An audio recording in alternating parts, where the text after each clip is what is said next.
अभी तक हमने बीम बैलेंस और फिजिकल बैलेंस पढ़ लिया है और अब हम लीवर बैलेंस को स्टडी करने जा रहे हैं और यह भी डिफरेंट मैसेस को कंपेयर करने के लिए यूज होता है।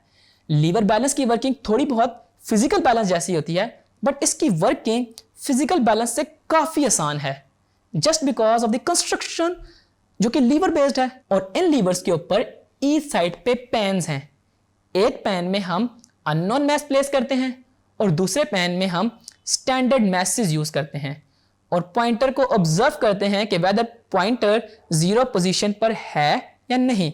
अगर नहीं तो हिट एंड ट्रायल मेथड की बेस पर हम स्टैंडर्ड मैसेज को वेरी करते हैं और तब तक वेरी करते हैं जब तक पॉइंटर 0 को रीच ना कर जाए।